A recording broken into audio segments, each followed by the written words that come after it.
Job లేక ఇబ్బంది పడుతున్నారా? అయితే మెడికల్ కోడింగ్ మీకు మంచి ఆప్షన్. వెంటనే కాల్ చేసి కోర్సులో జాయిన్ అవ్వండి.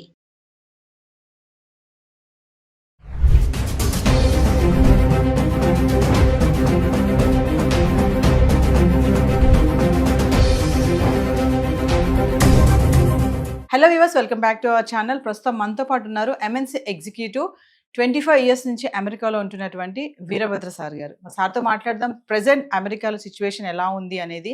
ఈరోజు చూసుకుంటే మరి 8 లక్షల మందిని ట్రంప్ గెట్అవుట్ అంటున్నాడు. చాలా మందిని రిటర్న్ పంపించేస్తున్నారు, మిలిటరీ ఎయిర్ క్రాఫ్ట్ బుక్ చేసి కూడా. మరి ఒక్కసారి సార్తో మాట్లాడదాం. మరి అక్కడ ఉన్నారు కాబట్టి అక్కడ ప్రెసెంట్ సిచ్యువేషన్ ఏంటి, మన వాళ్ళు ఎలాంటి ఇబ్బందులు పడుతున్నారు అనే దానిపైన. నమస్తే సార్. నమస్తే అమ్మా. సార్, అమెరికాలో మన ఇండియన్స్ పడే ఒకసారి కష్టాలు అంటే కొన్ని చూసుకుందాం. ఎప్పుడైతే ట్రంప్ ఎగ్జిక్యూటివ్ ఆర్డర్స్ తీసుకొచ్చారో, బర్త్ రైట్ సిటిజన్షిప్ కానీ, ఇల్లీగల్ ఇమిగ్రెంట్సే కానీ పార్ట్ టైం జాబ్స్ చేయొద్దు అంటున్నారు. సో ఇవన్నీ కూడా మన వాళ్ళకి ఎంత ఎఫెక్ట్ చేస్తున్నాయి అంటే ఓవరాల్గా ఏం చెప్తారు? ఇప్పుడు మన వాళ్ళకంటే ఇండియన్స్కి ఇన్ జనరల్, తెలుగు వాళ్ళకే కాదు, కానీ బర్త్ రైట్ సిటిజన్షిప్ ఏదైతే ఉందో అది కోర్స్ ట్రంప్కి ఇష్టం లేదు. ట్రంప్ ఒక్కడికే జనరల్గా దాని మీద ఎవరు అపోజిషన్ ఉండదు మీకు జనరల్గా. కానీ ఆయన ఎగ్జిక్యూటివ్ ఆర్డర్ ఇచ్చినా I think with in the same day or next day దాని మీద ఆల్రెడీ హోల్డ్ వచ్చేసింది. నేషనల్ లెవెల్లో ఒక ఫెడరల్ కోర్టు హోల్డ్ ఇచ్చేసింది. సో అదేంటంటే అమెరికన్ కాన్స్టిట్యూషన్లో it's one of the amendments. దాన్ని మార్చాలి అంటే మీకు కాన్స్టిట్యూషన్ని మార్చాలి. కాన్స్టిట్యూషన్ అమెరికాలో ఇప్పటికీ అమెరికా పుట్టినప్పటి నుంచి కాన్స్టిట్యూషన్ మార్చింది చాలా తక్కువ, అరుదు, చాలా చాలా చాలా చాలా అరుదైన పరిస్థితి. ఎందుకంటే దాని కండిషన్స్ చాలా స్ట్రిక్ట్గా ఉంటాయి. Super majority of the Congress need to approve it, number 1. తర్వాత more than 75% of the states have to approve.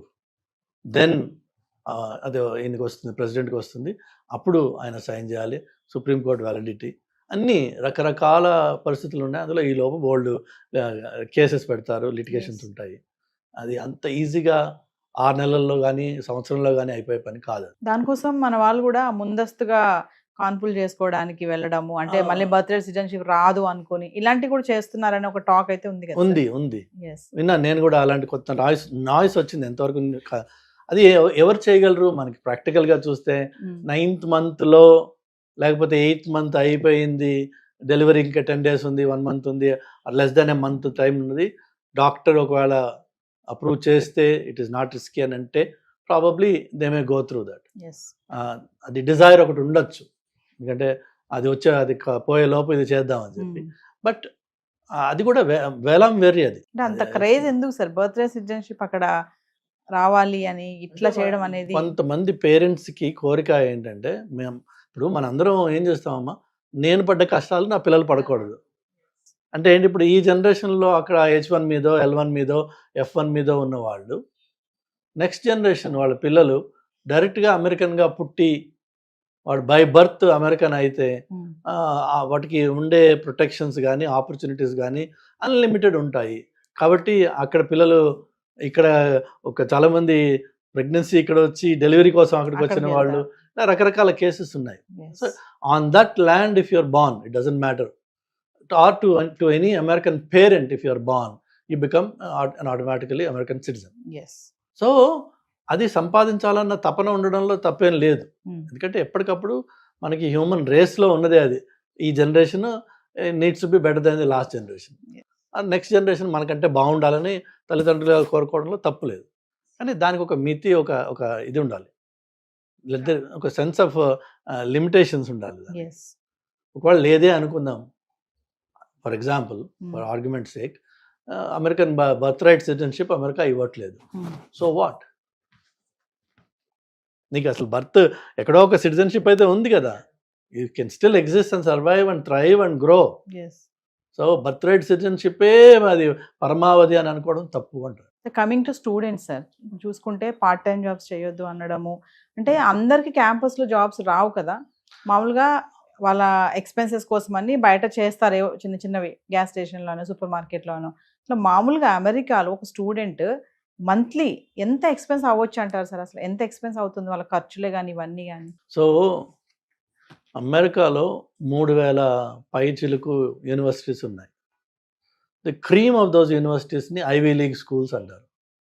Ivy League స్కూల్కి వెళ్ళాలంటే మీరు సంవత్సరానికి గివ్ ఆర్ టేక్ ఒక $80,000 ఖర్చు అవుతుంది. $80,000 $55,000 to $60,000 ఎంత ఫీ ఉంటుంది. దాని తర్వాత హాస్టల్ ప్లస్ ఆఫ్ కోర్స్ నేను సెల్ఫ్ మన సొంత మెయింటెనెన్స్, ఫోన్ కానీ మిగిలిన బట్టలు కానీ యూనో ఐ థింక్ 80,000 నేను ఇంకా రీజన్ కొంచెం తక్కువ అంటున్నానేమో, 80 కంటే ఎక్కువే ఉంటుంది. అది ఓన్లీ ఆ టాప్ 20 ఇయర్స్ ఉన్నాయి అవి వాటిలో ఉంటుంది. దాని తర్వాత మీకు నెక్స్ట్ లేయర్ ఉన్నాయి, వాటికి ఫీజు వచ్చేసి ఎనీథింగ్ బిట్వీన్ 25,000 to 45,000 ఆ రేంజ్లో ఉంటాయి పర్ సెమిస్టర్. దెన్ నెక్స్ట్ లెవెల్లో ఉన్నాయి 15,000 to 25,000.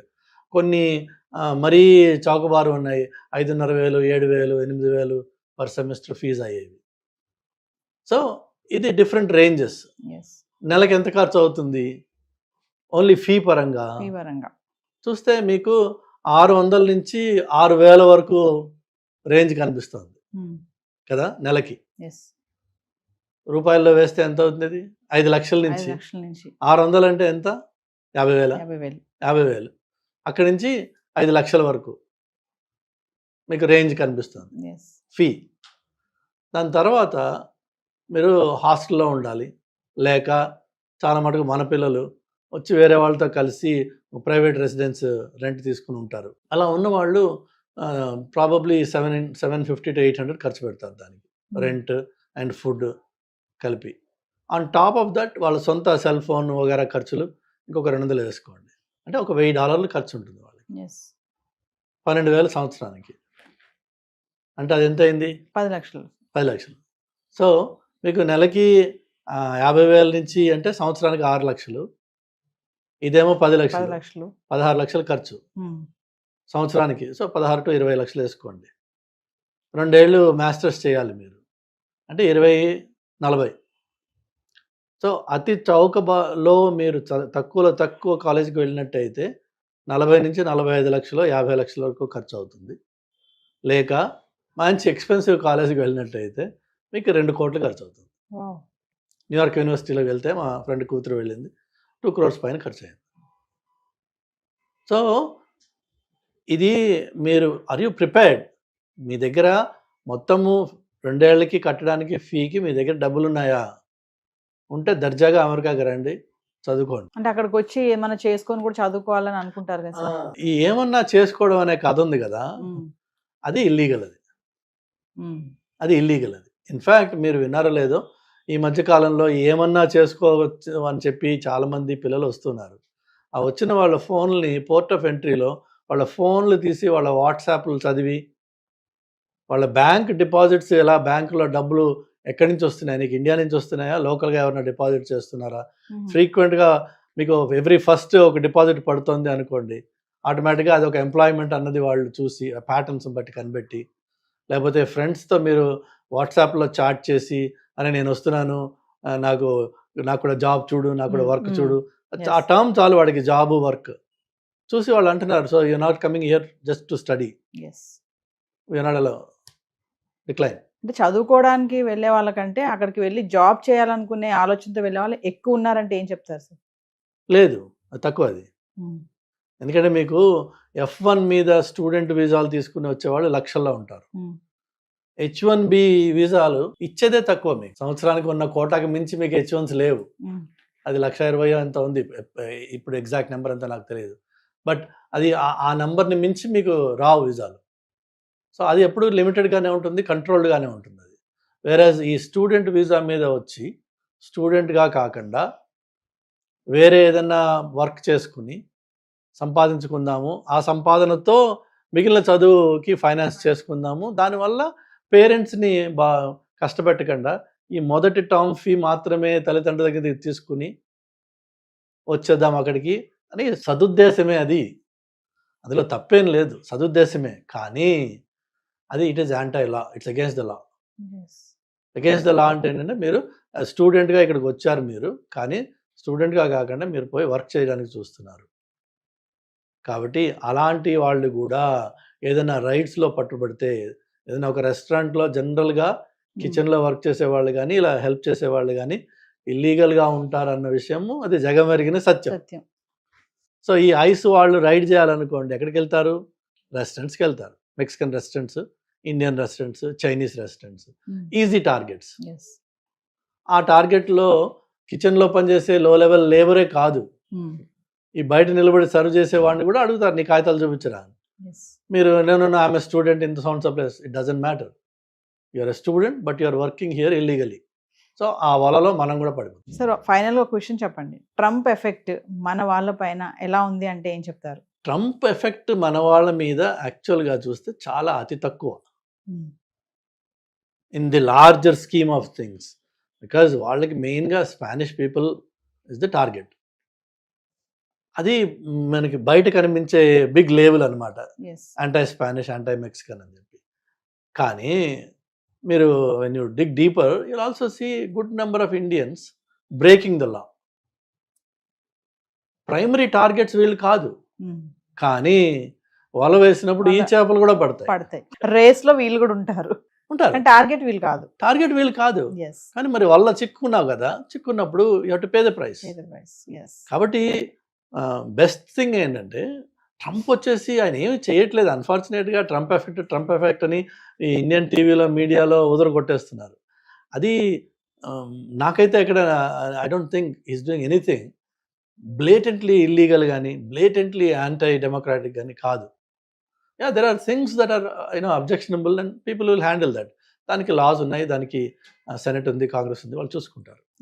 కానీ మనం as an average common citizen, if you are law abiding, rules పట్టి మీరు ఫాలో అవుతూ మీ జీవితం మీరు గడుపుతున్నట్టయితే, అంటే ఒక స్టూడెంట్గా, ఒక ఎంప్లాయీగా ఎవరు చేయాల్సింది వాళ్ళు చేసుకుంటూ పోతుంటే మిమ్మల్ని ఎవరు ఎక్కడ ఆపరు. అంటే రూల్స్ అయితే ఎప్పటి నుంచి ఉన్న రూల్సే ఉన్నాయి, కాకపోతే కొంచెం మార్పులు చేస్తున్నారు, అందులో కొంచెం స్ట్రిక్ట్ ఎన్ఫోర్స్ చేస్తున్నారు. అలర్ట్. ఇంతకు ముందు వాటిని అంత గట్టిగా ఎన్ఫోర్స్ చేసిన వాళ్ళు లేరు, వీళ్ళు ఎన్ఫోర్స్ చేస్తున్నారు. ఆ ఎన్ఫోర్స్మెంట్లో కూడా మనం ప్రైమరీ టార్గెట్ కాదు, కానీ ఆ వలలో పట్టుబడే అవకాశం ఉంది. వలలో పడకు, నువ్వు సేఫ్గా ఉంటావు.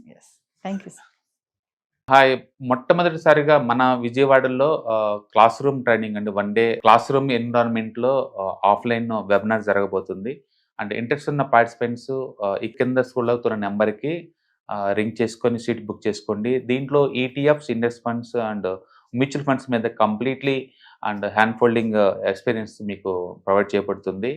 దీని ద్వారా ఏంటంటే మనం ఎసెట్స్ని స్టాక్ మార్కెట్లో ఎలా మేనేజ్ చేసుకోవాలి, ఎలా గ్రో చేసుకోవాలి, ఎలా ప్రొడక్ట్ చేసుకోవాలో అంటే ప్రాక్టికల్గా నేర్చుకుంటారు. అండ్ మీ ఇప్పటి వరకు మనం ఆన్లైన్లోనే మీరు అటెండ్ అవుతున్నారు. ఇక నుంచి మీరు మన విజయవాడ సిటీలోనే అండ్ లైవ్లో క్లాస్ రూమ్ ఎన్విరాన్మెంట్లోనే నేర్చుకునే ఛాన్స్ దొరుకుతుంది. కాబట్టి ఇంట్రెస్ట్ ఉన్న పార్టిసిపెంట్స్ కింద స్క్రోల్ అవుతున్న నెంబర్కి పింగ్ చేసి సీటు రిజర్వ్ చేసుకోండి. Thank you.